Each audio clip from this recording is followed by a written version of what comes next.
Weirding Way Media.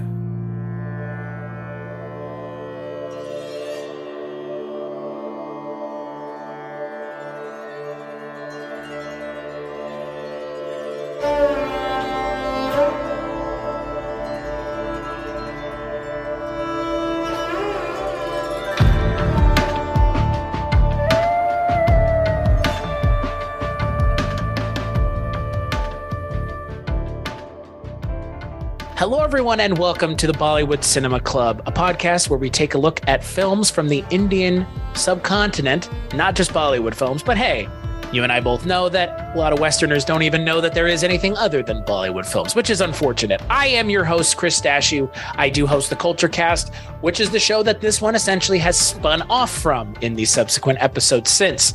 On this episode of the Bollywood Cinema Club, we will be taking a look at 2004's Dhoom, and joining me to talk about that film is a good friend of mine. He is a screenwriter. He wrote Under Siege 2, Dark Territory, The Mothman Prophecies, and he is currently an executive producer on DC Titans. If you've listened to the Culture Cast before, you have heard his voice, but now he is gracing this podcast with his presence.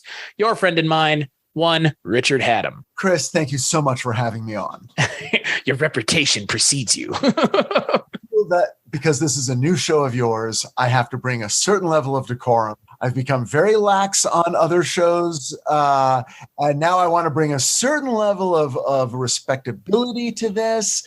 I want your new listeners to understand that I am a very thoughtful cinema watcher. I've already blown it. Okay, it's just me. Well, I was about to say, so you not only are a screenwriter, but you also you teach screenwriting. Yeah, I'm doing a class at UCLA right now. It's more about television, which is how I've spent the last 20 years of my career. As you mentioned, DC Titans on HBO Max. I've been on that since the beginning.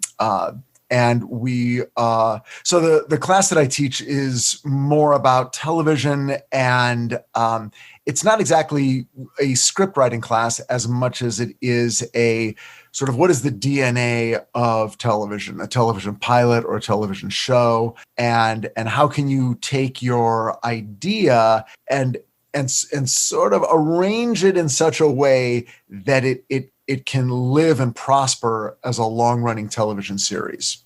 So speaking of long-running series, Richard, this movie that we're going to be talking about has not one, but two sequels to it. Why, you ask? Primarily because it's so successful. A movie with two sequels? Unheard of. Yeah, right? 3, 4? A movie with two sequels, and that's where it ends, ostensibly? Now that... Actually, yeah. That is unheard of anymore in this day and age. Yeah, geez Louise. So yeah, on this episode of the Bollywood Cinema Club, we're going to be taking a look at Sanjay Gadvi's 2004 classic, Dhoom. So the film is written by Vijay Krishna Acharya, and it stars Abhishek Bachchan, whose last name should sound familiar to you, Richard, because he is Amitabh Bachchan's son, obviously. I mean, he looks like his dad. Also stars John Abraham, Uday Chopra, Isha Dole, and Rimi Sen, and the film centers around Abhishek Bachchan's Jai Dixit, a police officer who is tasked with taking down a gang of criminals who are robbing people. They're on a tear. They're going on a tear, and that gang is led by Kabir Sharma, played by John Abraham, a charismatic gang leader, and Abhishek Bachchan has to figure out a way to get in with the gang, and he runs across Uday Chopra's Ali, a bike racer who considers himself a police officer. Whether or not he actually is a completely different story. And that is more or less the cast. We do have some female characters in the periphery, but for the most part, it's our three main characters, Jai, Kabir, and Ali. So Richard, I know you had never seen this before, and this is also very unlike the other Indian cinema films that we've watched together. So give me kind of your initial thoughts on watching Dhoom. Well, I mean, this was an incredibly fun movie. I really enjoyed it. I spent most of my time, I don't know if this is fair, but because Western cinema is my only reference point, I spent a lot of time sort of sorting through what the possible influences were from Western cinema on this. because they're fairly overt, I think. Yeah, yes, almost to a point where if you saw the poster, I think you would more or less kind of get a pretty good idea of what this movie at least is going to be tertiarily about. Like you could probably figure out kind of what this movie is just by looking at the poster. Well, so far from what I've maybe seen 5 Bollywood films, but what I enjoy about them the most, and I think they've all been in association with one of your shows, but the fact that sort of every genre is represented in the same movie at the same time, musical numbers, it's thriller, it's comedy, it's drama, it's everything. I love that. Same. And it feels fairly seamless, and somehow it all lives of a piece. This is not a kind of filmmaking I would have, quote unquote, approved of after film school. It would have been like, pick a tone, and I would have seen the representation of various tones and even genres at the same time in the same movie as a sign of lack of directorial control or lack of narrative control. But that's not what Bollywood films are about. At least so far, that's my takeaway as a Western viewer. So I really enjoyed this as I was looking at it. And some people have said, oh, it's the Bollywood Fast and the Furious. And I think they say that because there's a motorcycle element and sort of a racing competition element to this. But in a weird way, I was almost seeing more Bad Boys.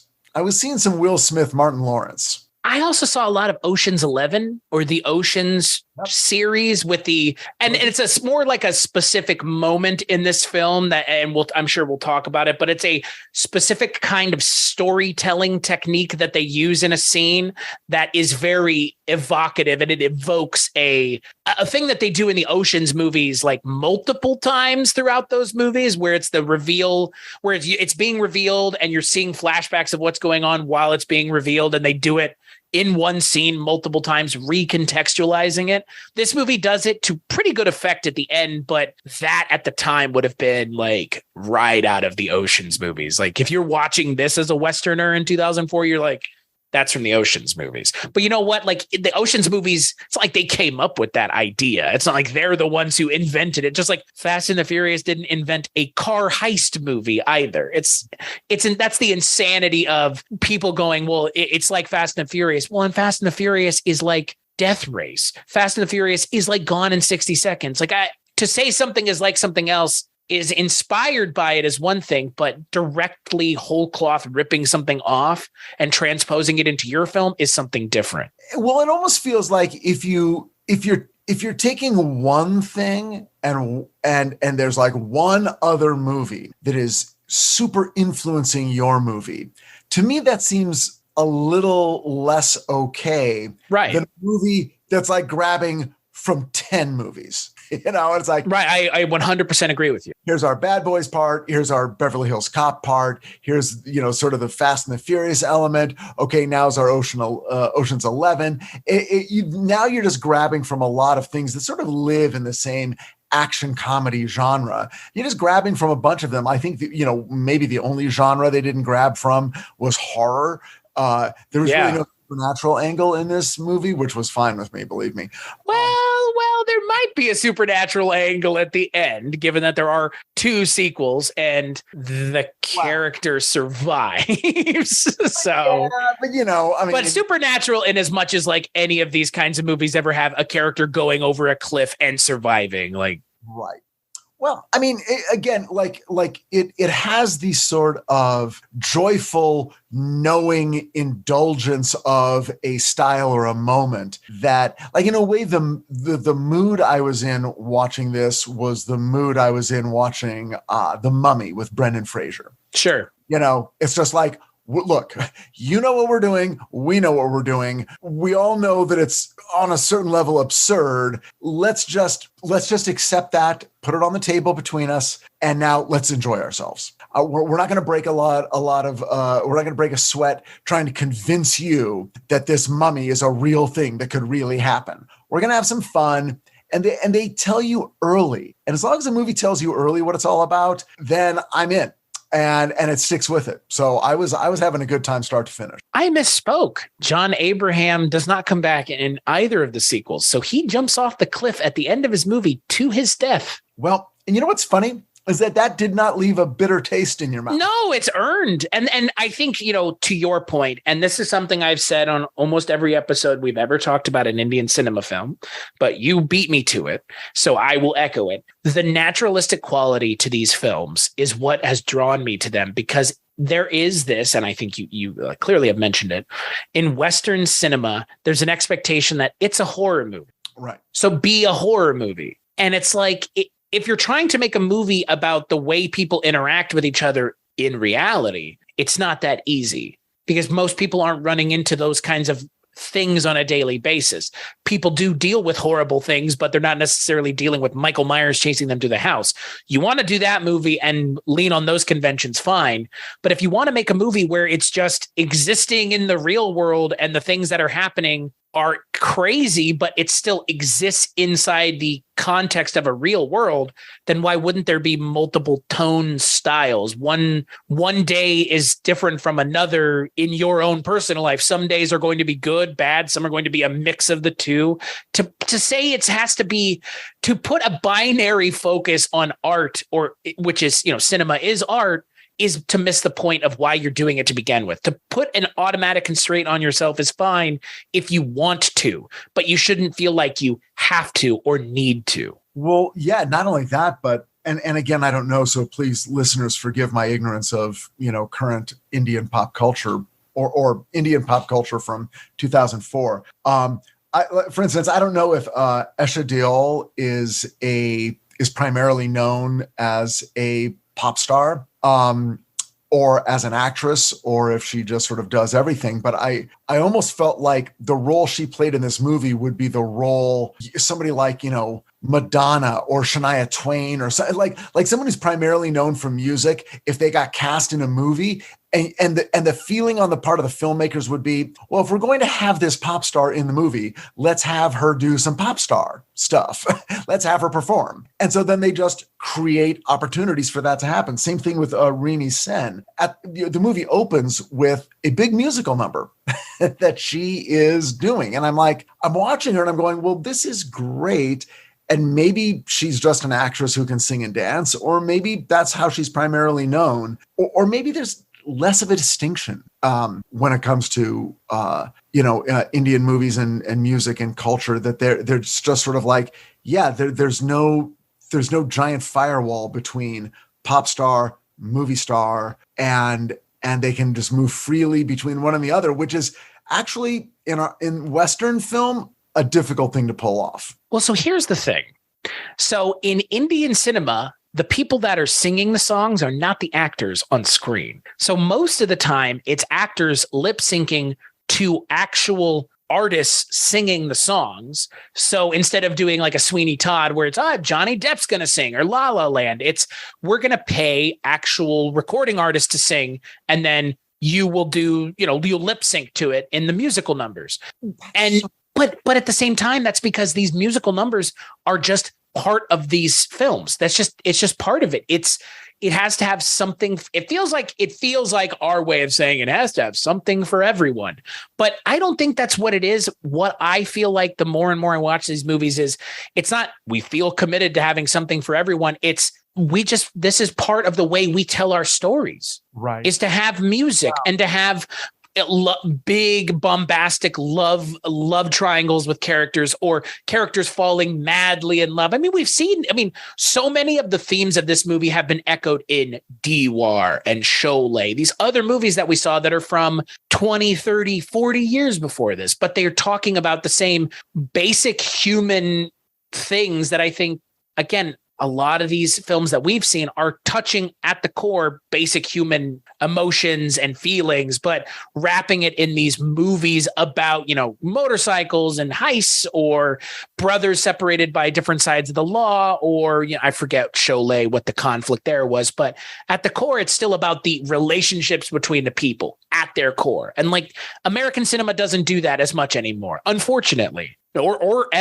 if we ever did put that as the primary focus to begin with. Well, it's just a different way of telling stories. Mm-hmm. So Over the end credits of this movie, there was a woman singing what was sort of one of the main themes of the movie, but she wasn't one.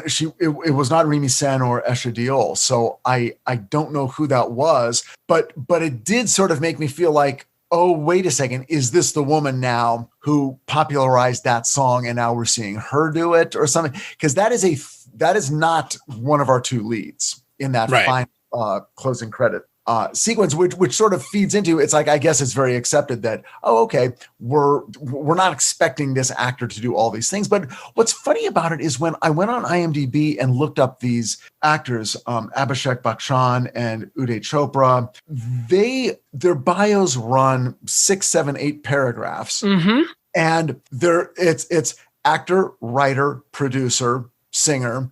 Then we get their whole CV where it's like, oh, they went to this university and studied engineering, and then worked in this, other industry, and then took up filmmaking. And it's like, oh my God, all of these people do everything. So again, things aren't siloed off, even in terms of the individual artists' careers. There's no boundaries, at least in terms of Bollywood, and in terms of what people are accepted in terms of how they want to pursue their creative careers. They can do whatever they want. And are accepted at different points as different things. A lot of these actors seem to have gone from acting and possibly writing to then directing and producing, and they kind of move back and forth depending on what strikes them. And then they're also pop stars, or in the case of John Abraham, models. I think that's sort of how he's primarily known. Well, and same with Esha Diol. She was a model as well. I totally believe it. Yeah. I can believe that any of these people are models. But I mean, I think Uday Chopra, that's like the most interesting in terms of on-screen character. Because if at first you're like, oh, okay, I get it. This is the comic relief. So this guy is clearly a comedian, and that's how he's known to Indian audiences. And then so I'm like, so what's his equivalent here? Is it sort of Michael Myers, or Mike Myers rather, not Michael Myers, the murderer from Halloween? Have to make that goddamn distinction.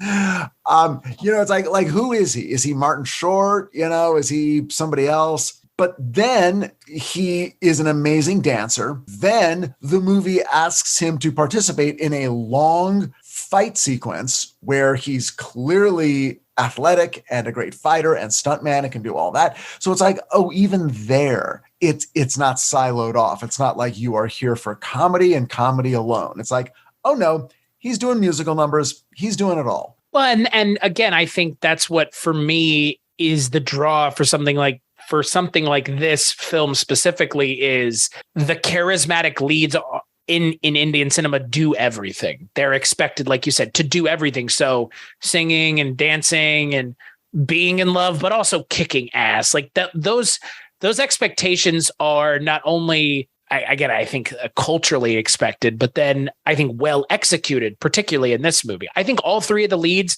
very charismatic. I mean, Abhishek Bachchan, apple doesn't fall far from the tree, obviously. Jeez Louise. I mean, you could have worse parents than your dad being one of the 5 most important actors in Indian history. But then you do, like you said, you get John Abraham, who's good in his own right. I mean, he's not doing much, but he's doing as much as he can to not be I don't know. It's one of those things where they can't make. He's not really a villain, right? He's not a baddie. He's only a villain by circumstance, by what he's doing, not by his actions. Really, I guess his actions. Again, like he's just robbing people. He's somewhat of a victimless crime in this movie.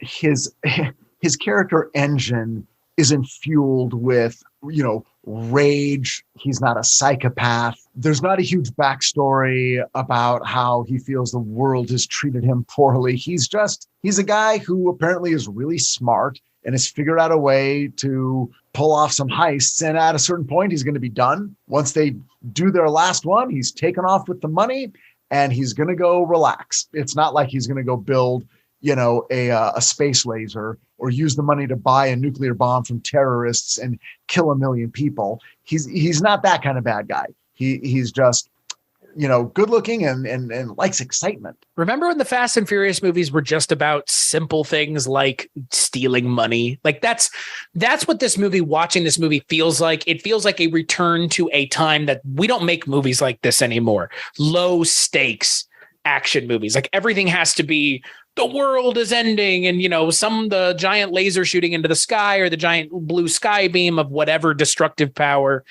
We don't, even the Fast and Furious movies, the movies that were influencing this movie, are now big bombastic space action movies. Like, I appreciate that this movie is, it came out in 2004, but it feels very much like 90s action movies. It honestly feels, a lot like some of the Hong Kong cinema with Jackie Chan. Like you could put Jackie Chan and I don't know who else. Chow Yun-fat. You could have Jackie Chan and Chow Yun-fat in this movie. Jackie Chan could play the Uday Chopra part.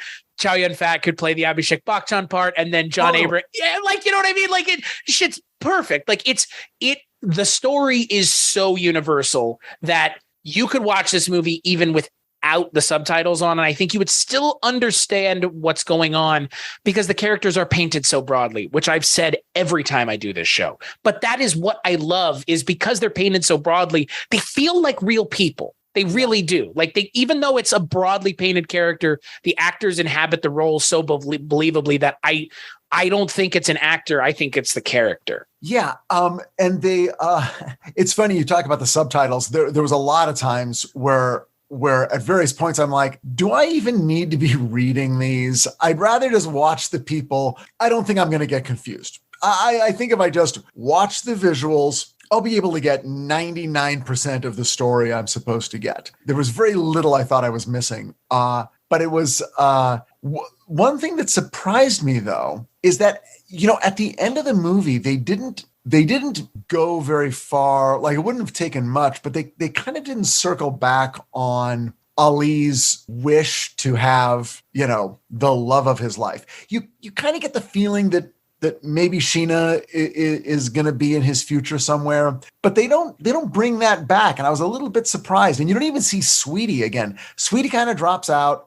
And then at the end, it's just those two guys. And of course, I'm always figuring backward, going, well, then structurally, this is then a love story between those two guys. I don't mean a sexual love story. I mean, that's the relationship to watch. Right. The evolving relationship of these two guys. And if we don't see in front of us that Ali gets the woman of his dreams, he does get the dream of crossing that hazy line from criminal to cop, which he clearly wants to do. Right. Which is such a fun and interesting and different character. How many times have we seen characters like Ali? Very infrequently do we see a character who wants to be a cop who is a thief of his own volition. Like, this is what I want. It's like, wait, what? Like, and to the point where there are two more movies, and spoilers for the next one should come as no surprise, he is now a cop.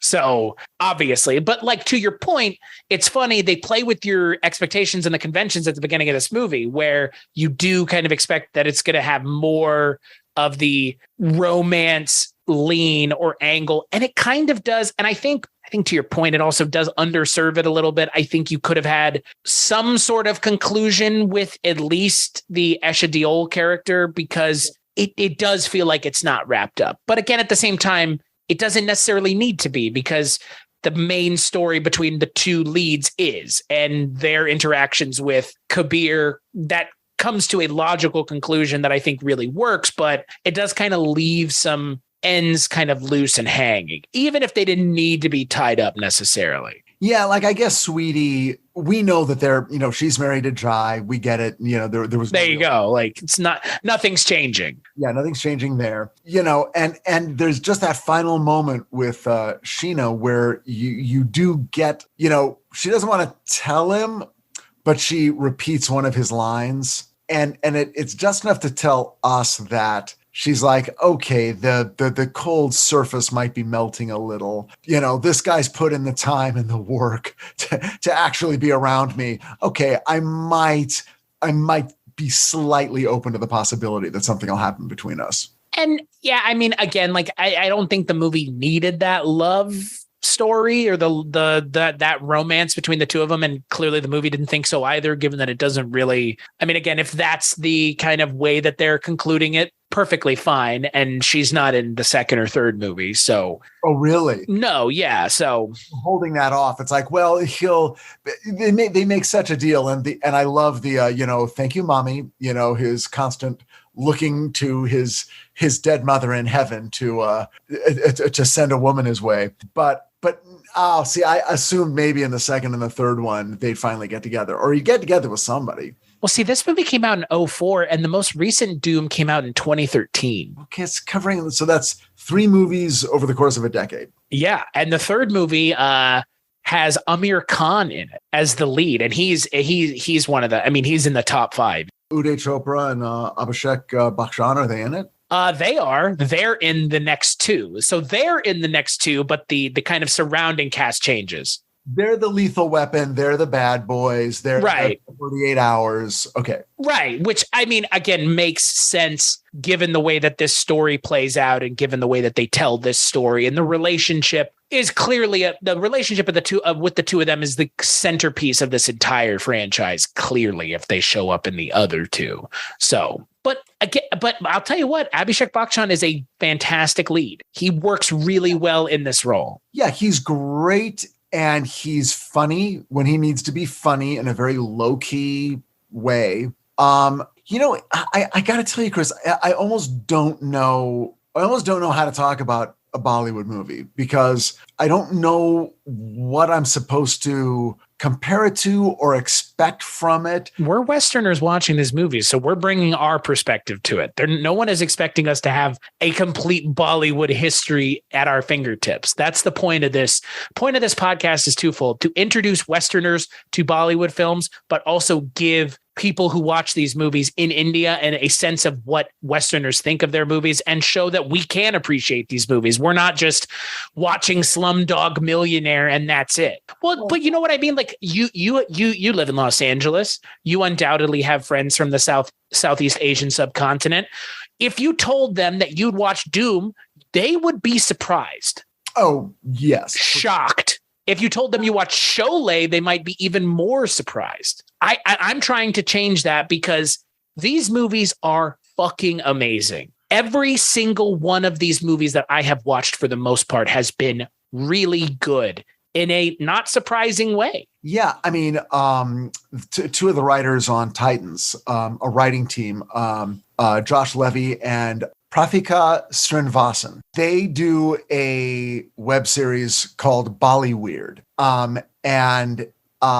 And it's sort of, again, bridging the gap between, what people know of Bollywood films and then sort of American romantic comedies. Interesting. Both. And there are very few people I know, though, that talk about Bollywood at all or have ever seen a Bollywood movie. Which is a fucking shame. Yeah. The ones that I've watched because of you. So, I mean, the barest skimming of the surface, maybe 5 movies. My takeaway is feeling like I recognize a Western influence and being aware after a while of, oh, this is going to sort of, crisscross between genres and storytelling modes. And so don't expect it to just be a comedy or a drama or a thriller or a melodrama or a musical. Okay. And I wouldn't even consider any of these musicals. It's movies with musical numbers, right. But the issue is in Western cinema, that's not a thing. You don't have movies with musical numbers that are not primarily musical films. That's just not a thing. You're not making, I mean, I guess is the closest thing like The Sound of Music, something like that, like a Rodgers and Ham. But even then, like even then it's a musical. Like that's, I think for a lot of Western audiences, the hardest thing to wrap their head around is the injection of pure unadulterated joy into these movies through the form of the music and the infectious spirit of the Indian subcontinent. Like that's really what it is. The continent of India is a vibrant, beautiful place as someone who has been there, and it comes through in their films so strong. That's, for me, that's the biggest takeaway. Anytime I watch one of these is I feel the spirit of the people who made these movies strongly every time I watch one. And I can't say that for a lot of Western cinema. No.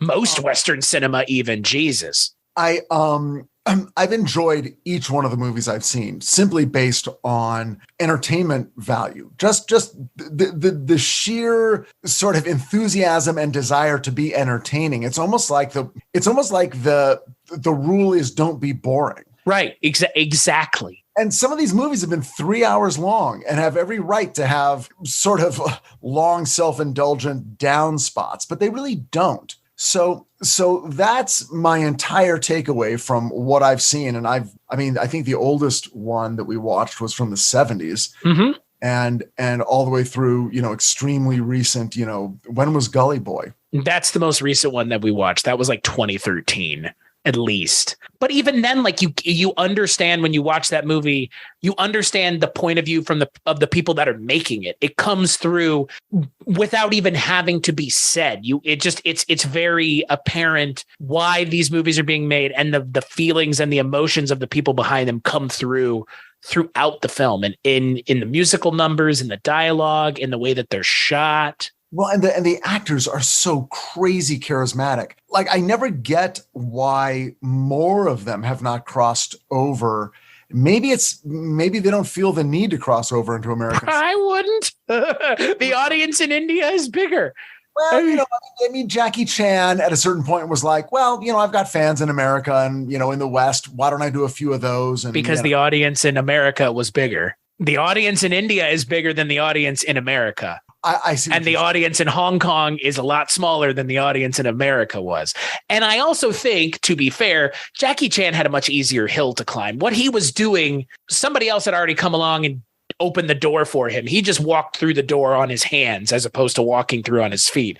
You know what I mean? Like Bruce Lee opened the door for that. And then he, was doing the whole Charlie Chaplin meets Bruce Lee thing. Because I stand by that's what Jackie Chan is. He's just the next most logical step in the Charlie Chaplin and Buster Keaton line of like, now we're taking it into combat slapstick, not just self slapstick, which was essentially also just a further kind of refining of the Three Stooges, really. Yeah. Oh, for sure. Right. And when he's making movies, he's clearly, he has seen and loved all of those. Right. But it does, I don't know. I'm like, wow, if I was a, Warner Brothers, Universal, Paramount, Netflix, whatever, I'd be like, why not get these people? Why not pursue them to do anything? Because they can clearly do anything. They can do, these are actors who are adept in ways that American actors really aren't. There's no demand on American actors to dance. There is no demand on American actors to sing. Or even lip sync. Like choreography is not an expectation. If you can do those things, great. No one's going to hold it against you, but you will rarely be asked to do it. It's used as like a fun fact, like with Chris Walken, where it's like, did you know he's also a classically trained dancer? It's like, you know why I don't know that? Because like there's been like 3 or 4 movies that have ever done it. And one of his best roles, shockingly, actually uses his abilities to the best of his abilities. Hairspray. He's amazing in that movie, and he's singing and dancing in it. Shocking. Oh yeah. No, it's great. And look, anytime I see an American actor who is able to do any of those things, and by the way, 50 years ago, it was not uncommon. 50 years ago, I would not have been, or 60 or 70 or 80, however far back you want to go. It wouldn't have been shocking for me to see Cary Grant dance or sing, to see Jimmy Stewart dance or sing. They didn't do it a lot, but if they did it, I wouldn't have been taken aback because my assumption would have been, oh yeah, back in the day, you had to be a triple threat minimum because you would come up as a chorus boy or a member of, the chorus in a Broadway show before you emerged as a lead. So yeah, you probably spend a lot of your youth learning basic tap, basic vocal expression, and you'd be able to do this stuff. Then you get to the 70s where it's a different kind of acting. I'm not waiting for Al Pacino to sing. I'm not waiting for Robert De Niro or Dustin Hoffman to sing. I'm glad they don't. I've seen Al Pacino sing in that commercial for Dunkachino from Jack and Jill. It's not great. There's a reason Al Pacino doesn't sing. Yeah. That was not something anyone was asking them to do at the time that they became famous. So all they wanted was be real. And that's great. And these are great actors and I love them. But my point is, when you've got someone who can do everything, why don't we have more movies that give us the whole meal? Why are we only eating off of one section of the buffet table? I don't know, man. That's what I've been saying this whole time. I don't get it. I don't get American expectations or Western expectations with film anymore. Because when people make a movie that's a horror movie that isn't straight horror, it's not enough of a horror movie. It's genre bending. And it's like, shut up about the genre bending. Why does anything need to be sorted? Like, are we not at the point now where everything that is going to be made has been made, and now we're just riffing on the things that have been made in substantive and exciting ways? Like, I was thinking about this the other day when I was in the car. Have all the good movies been made, and now we're just remaking them and making something that's already amazing, even a little bit better, but the core concepts aren't changing? And that's where we are now. And that, in my mind, kind of devalues the genre system, because the genre system is just, this is this box, and I like horror movies. It's like, but I like horror movies, but I would like my horror movies to do more and be more, because now you don't have to just do the one thing. I think it'd be really strange. And of course, I think it comes from the top. Even if it was an independent production, for a Western director to take on a film that was going to intentionally have big musical numbers and then big action numbers, or big action sequences, aspects of a thriller with suspense, and then comedy. I'll tell you this, by the way, forget singing and dancing. Let's just talk about comedy. When I started working in television, which is when I began to have actual daily interaction with actors, right? I just assumed they could all do comedy. I just thought that it's like, I'm not Richard, you're a funny guy. You hang out with funny people. Your wife's funny, I'm writing, Mothman prophecies. And yet in my normal life, I'm joking around. And so it's like, oh, everybody's got a sense of humor. Everyone can be funny and perform comedy. And man, the number of times I have run into the brick wall of a talented, charismatic television actor who absolutely cannot do comedy. It is like asking them to juggle chainsaws. And sometimes that's how they look at it. Like, you asking me to do comedy is like asking me to do nudity. Like, you don't just walk up with that. You've got to let me know weeks in advance, and then I've got to hire a consultant. Or even worse, oh, of course I can do comedy. And then you see their attempt. So, and that, ladies and gentlemen, is how Jingle All the Way was made. It has stuck with me since the film came out that I don't remember somebody's review of the movie said that Schwarzenegger has the comedic timing of a dead moose. Well, but it's weird because he's so charismatic. He's charismatic, but like, if you see him on, talk shows, he's funny. Yeah, very funny. He has a sense of humor. He has a sense of humor about himself. Even in the Terminator movies, there are moments of comedy where it's intentional, and he does it in a very specific way that is going to be funny, even if it's deadpan. So there is an understanding of comedy. So I can almost get how people made that mistake. And maybe there were other reasons that movie wasn't funny. But what I learned is I cannot assume that any actor I meet is going to have the comedy quiver in their little arrow basket. So maybe that's part of it too. It's that there's just that's just not where we are in our storytelling, and in terms of director skill, actor skill, writer skill. I wouldn't know how to go about, if you put a gun to my head and said, write an American Bollywood film, man. I don't think that's a thing. I'd be eating a bullet. I don't think well, first of all, I just haven't seen enough of them to really sort of have the groove, And yet I watch them, and I'll tell you this. I don't know. I mean, I can't imagine anyone listening to this episode who isn't already a Bollywood fan. But if you're not, if you're within the sound of my voice and you're like, I'm afraid of that flavor, don't be, because it's not as foreign in terms of storytelling as you think. The movies you're going to see are going to feel a lot more familiar, and they're going to be filled with gorgeous people who are ridiculously talented. I mean, having seen 5 of them, I can say that as being a constant element of all of them. Right. And you should be believed in that regard.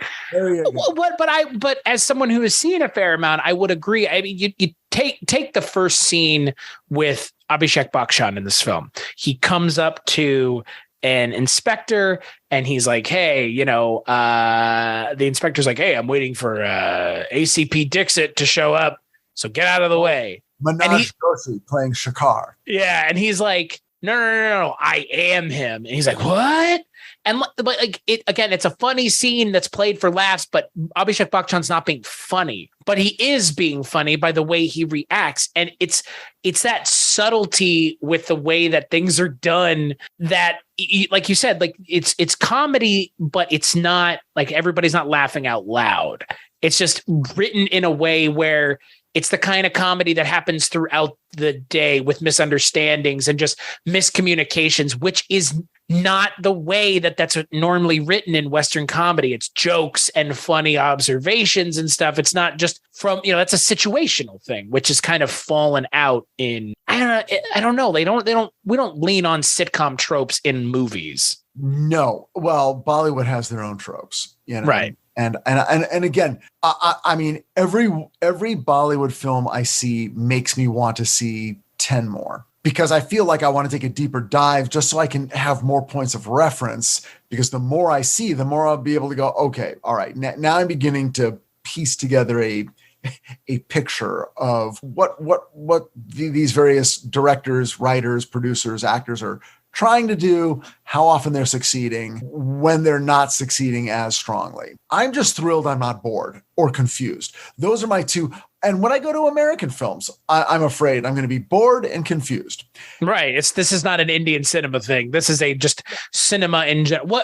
What in your mind was some of the more successful points in this movie? What like, because I really appreciated how well shot the action was. The action in this movie is really well shot, again, for a film that I did not know what to expect, because again, I have not seen a Bollywood or Indian cinema car film, motorcycle film. Yeah. I was kind of impressed with everything. The fight on the truck at the end, I really enjoyed. Oh yeah. But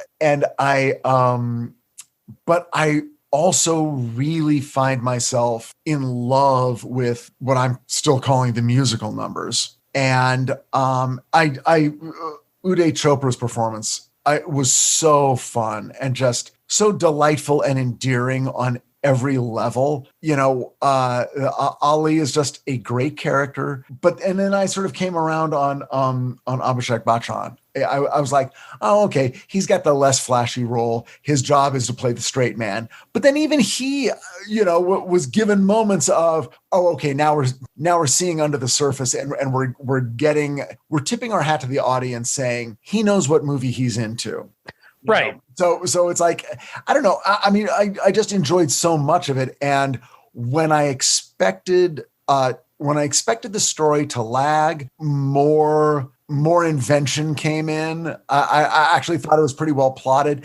Like, here's the thing. There's a certain tossed off quality to it. They're not working really hard and spending a lot of time on the heist. Right. You're watching it going, well, okay. All right. They have figured it out. And I guess we're just going to say that the casino's vault is beneath the bathroom of one of their suites. Okay, that's fine. I could sit here and question the logic of that, but I'm not going to. Well, I mean, do you question it in the Ocean's movies? Like there was a very similar beat in the Ocean's movies with the I believe is like the Asian character climbing into the ceiling in their hotel suite and then using that as the opportunity to go into the vault, which I think was like, that had to be what they were kind of referencing here. Yeah. The Ocean's movie probably go like an extra step or two. Oh yeah. It's all about that singular heist. Yeah. The sort of establishing the clever credentials. Right. Whereas this movie,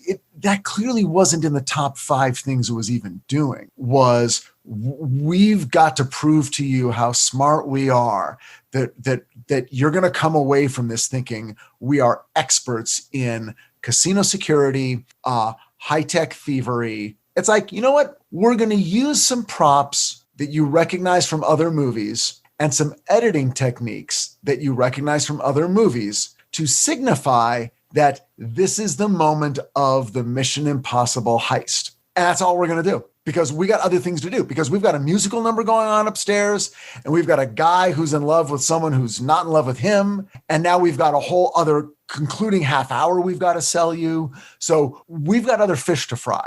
And frankly, that's it. It's like I can feel a burden being lifted off my shoulders as a writer watching the movie. Like, oh my God, thank God, these people aren't burdened with trying to pull this stuff off in the newest, most creative way we've never seen before, but they recognize that that's not a real big story value. You're only going to get so much from feeling like, oh, the filmmakers are clever. Right. I'd rather see something funny, sexy, or fast. And that's the other thing. That's the other thing that I, again, I'm not saying that that's not the case with some of the things that I've seen, but there does seem to be in these kinds of movies, at least in Western films, it's like we have to show that we can make a cool and interesting like puzzle that you are going to watch us put together in front of you.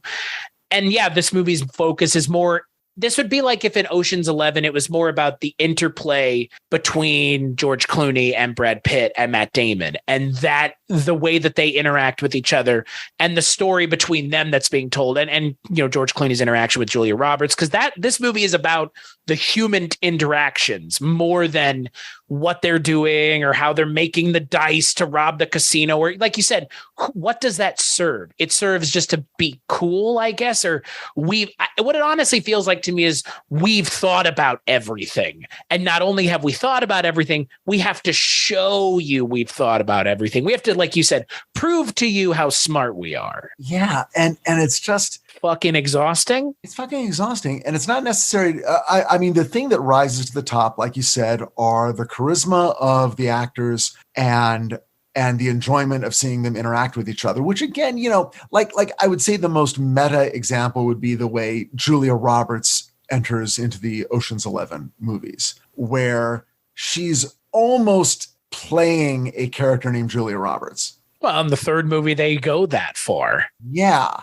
It's like, and I think people in Western audiences get a little queasy when that happens. They're like, wait, why are you doing this? You're ruining it for me. I'm not, you're supposed to be fooling me better. And yet that's the sort of thing that I feel like is done day one on these movies is just, and again, not knowing how these actors are seen in public and how they interact with their fandoms. I don't know what the separation is, but they're revered. We do not treat our actors that are as high profile as, say, Amitabh or SRK or Amir Khan or Rajnikant. We don't treat our actors that way. They're revered.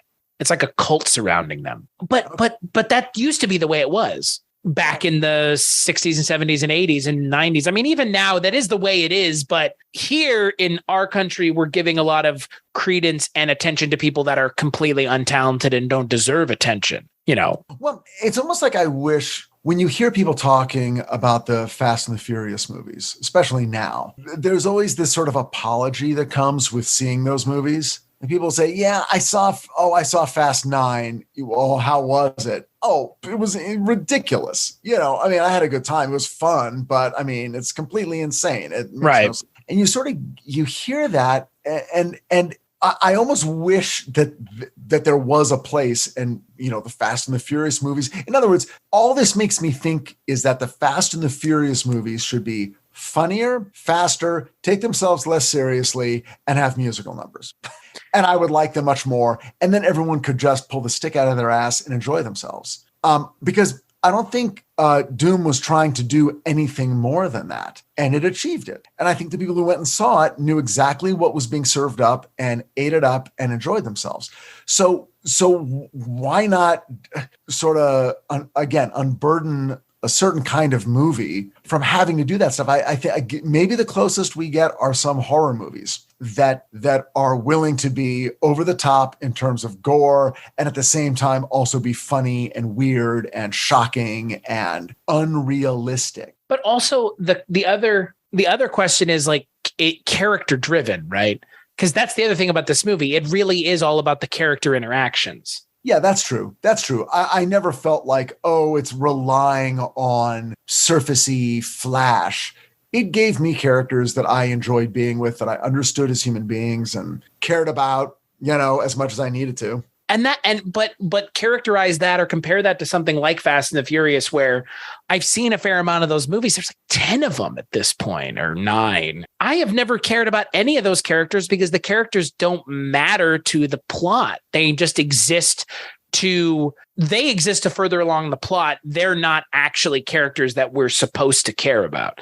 And in this movie, I feel like, Vijay Krishna Aksharya does a very good job in, again, creating characters that we spend a fair amount of time with the 3 of them. And I feel like we get a good idea what the 3 of them are all wanting from one another or from the situation or in their lives without having to sacrifice action and other stuff. Well, to be fair, the men. Yeah, well, let's talk about that. Female characters in this movie woefully underserved. Yeah, they're beautiful and talented, but clearly it's not about them. They are, Sweetie exists to be Jai's wife, and so sort of she represents the woman or the kind of woman or the relationship that Ali wants. Right? Like, I want to be married. I want to have this thing that Jai has. So I care about what she thinks about me. So I care that she doesn't know that I'm a criminal. Okay, got it. But she only exists to serve an aspect of his character. Right. She doesn't have her own agenda. Sheena exists to be a twist in the narrative, to surprise us that she's not just a pop star, but also somehow involved in this criminal gang. Somehow a criminal, yeah.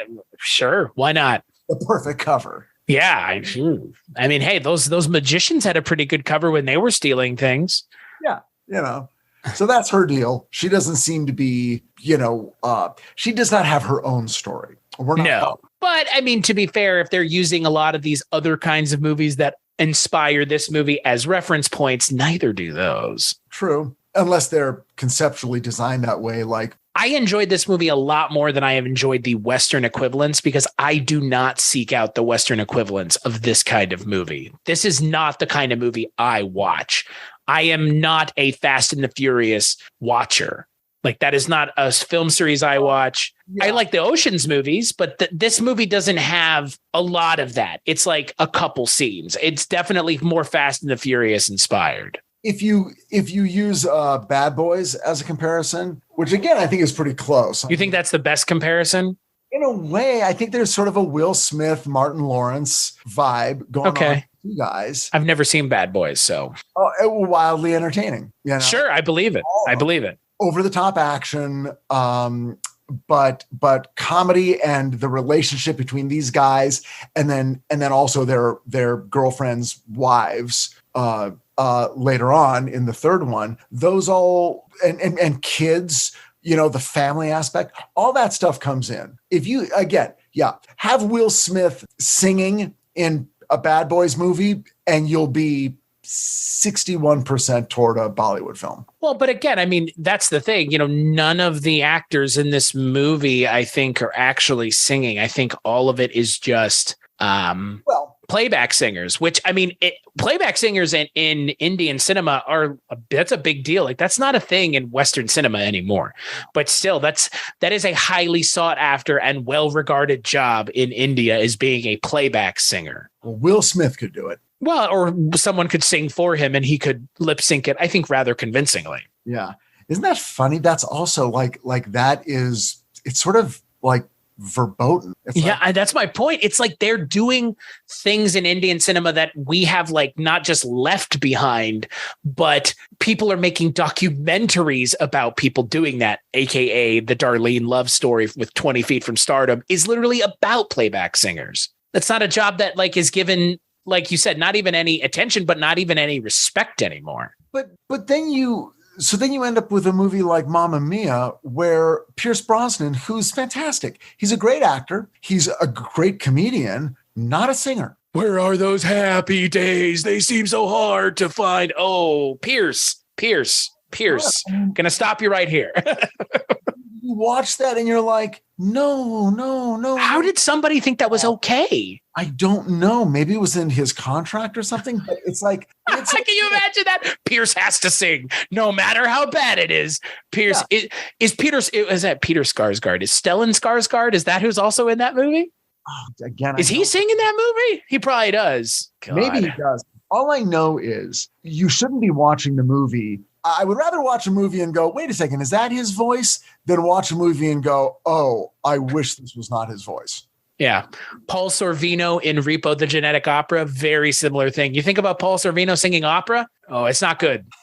It's really, again, I understand why we in Western cinema have the things that we have where it's like, oh, no, it's got to be the person singing. But I've seen Johnny Depp sing in Sweeney Todd. It's not great. Like there's something to be, or Ryan Gosling and Emma Stone in La La Land. Like that's the point. It's supposed to be bad. Like, okay, what? Like, I'm sorry. Did you just tell me that your movie's going to be bad before the singing quality is going to be bad in your movie before I watch it? Like, yeah, well, those two, we crossed the streams of, naturalism and performative conceit. Right. And performative conceit lost. And so now it's like, okay, I'm Marlon Brando. I'll do a musical, but it's also going to have my voice. Why? We don't need that. Yeah. You're an actor. Because it's been done. They have dubbed over actresses' roles,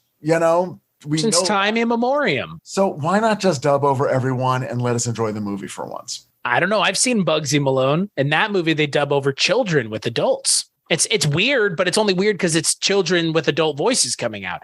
I am of the 100% mindset that putting music in and having characters lip sync to it with playback singers I don't see the problem. I don't know why it's been kind of abandoned by Western cinema. I know that we have no interest in having musical numbers in non-quote musical, unquote movies, but that part of it's fine. But I think for the foreseeable future, and I think overall, like casting actors who can't sing in movies where they're being expected to sing makes very little sense. No, and just be upfront about it. I'm not going to be heartbroken and disillusioned to learn that Pierce Brosnan can't sing. Right. I don't expect that Pierce Brosnan can sing. I don't expect Abhishek Bachchan and Uday Chopra can sing. I don't expect that from them. Nor do I expect that they do all their own stunts, or that's necessarily even their ass I'm looking at when they pull their pants down, because often it isn't. Right. Or that it's them that I'm seeing in a shot from behind. Like, yeah, doubles, and there are doubles, body doubles and stunt doubles. Like, it's not just, I feel like we as Western audiences expect, I don't know what it is, but do we expect there to be like no magic anymore? Like we're always showing our hands. You know what I mean? Like that's always what it feels like. Yeah. Like, I can't ever have magic or film studio. Like I can't ever have filmmaking magic anymore. It's all about like, everything has to be like, I'm being upfront. I'm telling you, like, it's gotta be real and grounded in reality. It's like, why? It's movies.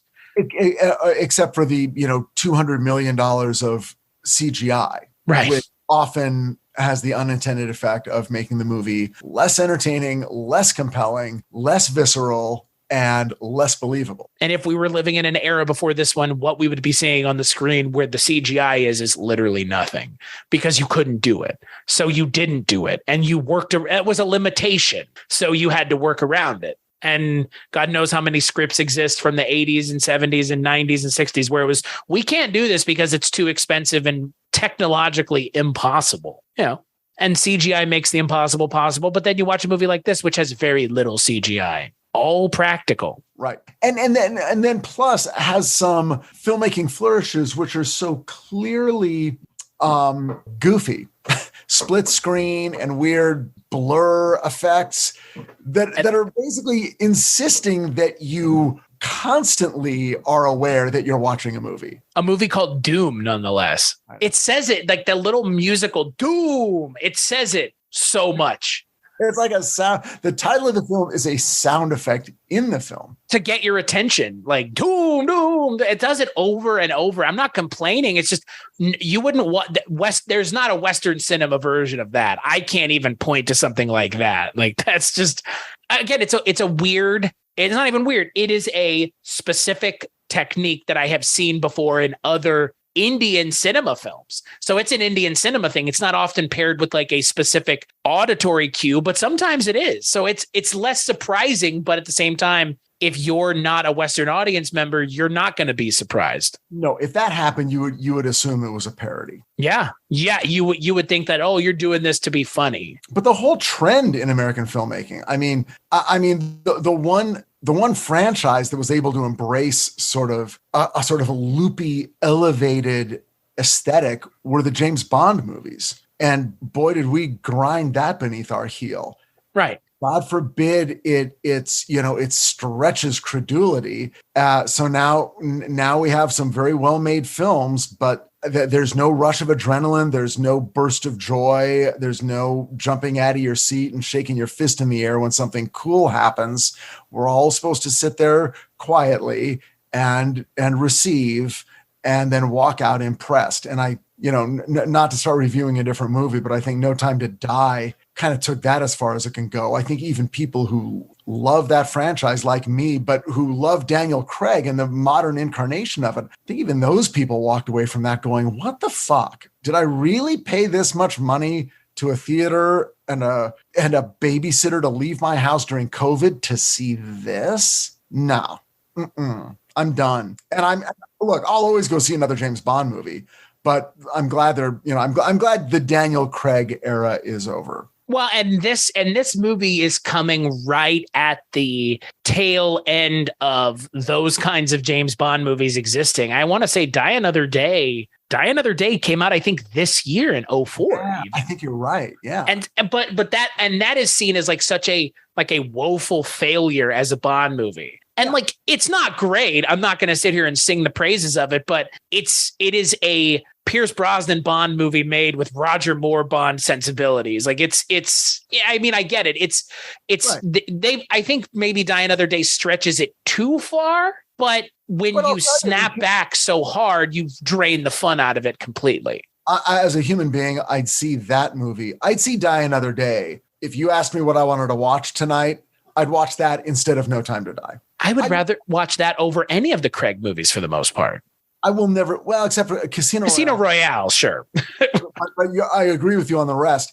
I will never see Die Another Day ever again. Well, unless my friend Evan forces me to before the next one comes out, because every time a new Bond movie comes out, he rewatches all the Bond movies in anticipation.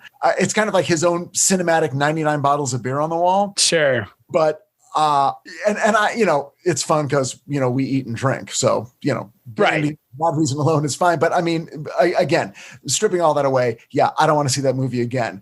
And yet I would happily watch, stick my hand into the bucket of Bollywood and pull out anything and watch it.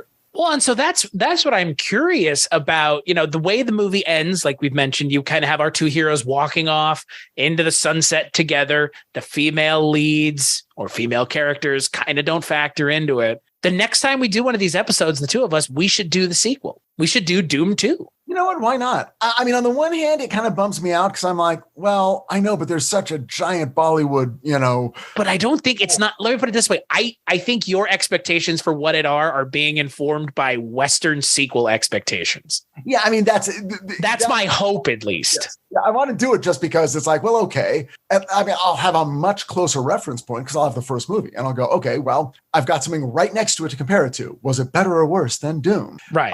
So yeah, I'm in. And this movie was a success. This is the third highest grossing Indian film of 2004. I mean, this was a success, obviously, even though it was panned critically in India and in the States, for the people who saw it in the States, for it being derivative. Well, that's interesting. So Indian film commentary will take a film to task. Of course.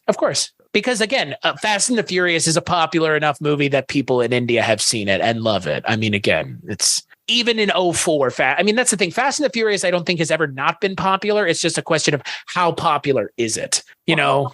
Well, I mean, in terms of like, Abhishek Bachchan and Uday Chopra, were they at a point at that point where it's like, oh, we'll see whatever they do. The audience is just like, in other words, it's like Eddie Murphy or whatever. They're just like, yeah, let's go see it. I mean, this was very early on in Abhishek Bachchan's career. I mean, he started acting in 2000. I mean, obviously he has an easier road than some, given his last name, given who his mother and father are. Jaya Bachchan, who is an actress in her own right and a politician. So, he comes. They fucking do everything. It's fuck like, yeah. I mean, again, if you're so well known, why not? They're also an athlete. They're a soccer player. I mean, it's just like they don't. There is no lane. They're just doing everything. People in our country are excited about having EGOTs. It's like, guys, but it's funny because when you ask a question about this is early on where this movie was not this movie. No, people didn't go see this movie because of who was in it. I don't think, or they weren't like as well regarded as they are now. This is early on in both their careers. And this movie was a kind of a shocking success too. I mean, the movie cost about 110 million and it made about 724 million. So, I mean, this movie was rather financially successful as well. That's a lot of crore to be making. I mean, I think it's equivalent of like, I want to say, I don't know how much that would be in American dollars and also for inflation. It's a lot of money. I love how you just pull out crore. It's like, well, that's what it is. It's not in dollars. It's in crore. I mean, I liked this movie a lot, and I'm glad that you liked it, Richard. I'm very pleased to learn that you liked this movie. Yeah, I'm glad I liked it too. Well, I mean, again, like with any sort of international cinema, regardless of where it comes from, there is going to be a culture gap that we have to overcome. We had it earlier this year with The Handmaiden, when you and Cullen and I talked about that, a South Korean film where neither one of us or none of us are South Korean. So we're having to bring our Western interpretation of things to our interpretation of the movie, similar to this podcast with all the Indian cinema. Neither one of us are Indian. I have been to India. I have Indian friends that I grew up with in high school that I feel very privileged to have been able to hang out at their house and absorb their culture as much as I could, but I'm not Indian and neither are you. Part of my fear comes from having gone to film school where they show you, the international cinema they would show was based on like, let's show you how different the film language is with the Japanese. These are films made in the 30s or 40s, or sure, where they're very difficult to consume. So part of my training with foreign film is that it's going to be difficult, punishing, excruciating, and you're going to come away feeling like you understood 10% of it. That's not the case here. But it hasn't been the case in any of those Indian cinema films that I've shown you. I mean, there are those movies. Well, no, or The Handmaid. I mean, The Handmaiden felt like, Western cinema with subtitles. And maybe we missed a lot of culturally explicit or cultural notes that we don't get because we don't live in that culture, but we're still, I think, appreciating the movie as much as we can. Well, look, I mean, if you're going to be doing this show, then you're going to be seeing a lot more. So yeah. We're just going to keep watching Bollywood movies till we find ones we don't like. Oh, and I'm sure they exist. I mean, it's like anything else. I just happen to be looking at the ones that people are telling me to watch or I've heard of. I have heard of Dhoom and Dhoom 3 since I was in high school. I had heard about him in high school. I'd never watched him. Okay. Then why don't we do Dhoom 2 and Dhoom 3? Yeah, let's do it. Of 2 and 3, and we'll just watch 2 and 3, and then we'll talk about 2 and 3. It's like 6 hours. Fine. Well, I've got nothing else to do. I haven't started the next season of Titans yet, so what do I care? That's fair. I like it, Richard. Very, very, very astute, Richard. So final thoughts on Dhoom. 2004's Dhoom. I say watch it. Yeah, it's totally fun. I just watch it. I mean, it's fun. It's fun. Like singing, dancing, being funny, and shooting guns at each other. What else do you want? What else? When did we get so full of ourselves? Well, and that is what I walk away with from every single one of these movies, even the ones like Perinda, where it's like a crime movie and it has a bummer of an ending. Like, the movie is still fun, even after the conclusion, even after certain things happen to certain characters that is not fun. By the end of the movie, I'm like, I had a good time watching it. And like that anymore, like, that's all I kind of need. But the fact that all these other things amplify it, especially with this movie, like the practical effects, like the acting, like the musical numbers, it just all makes it that much better. But it's already light years ahead of a lot of things that I'm seeing now, because it's doing something different, because it is a different, like you said, film language. It's not drastically different from our own. And I agree with you. One of the other things I'm trying to do with this podcast is try to change the immediate interpretation of someone saying we're going to watch a foreign film from a oh shit moment to a okay moment. Why? The only foreign films that people should watch shouldn't just be Guillermo del Toro movies, because he makes movies that are horror movies that are kind of like those now. You know what I mean? Like, people aren't watching foreign films anyways. Like, well, yeah, and with certainly with Dhoom, you could technically watch this without subtitles and only miss about 10% of what's happening in the movie. Yeah. The visual storytelling, the performances are, everything is broad and sort of, forward enough for you to understand. Got it. Good guy, bad guy, funny good guy, female lead, second female lead who is, of questionable morality at a certain point, yeah. Yeah, no, this is a very fun kind of another easy entry point. But again, also a movie unlike a lot of the Indian cinema I've seen. I have not seen a action car/motorcycle Indian cinema movie. So it's fun. It's fun to see interpretations of genres through the lens of another culture. And this is their interpretation of a genre that has a lot of Western interpretations to draw from. So until the next time you're on this show, Richard, which I guess we're going to be talking about Dhoom 2 and 3, where could people find you and your body of work? You can find me on HBO Max. Titans season 1 through 3 is already on, so you can get you can just start. And over the course of a holiday weekend, when is this one going to air? So I was actually going to tell you might want to redo it, only because this episode's not coming out until sometime next year. Oh, okay. I'm making content ahead of time so that I don't have to struggle next year for content. I'm on.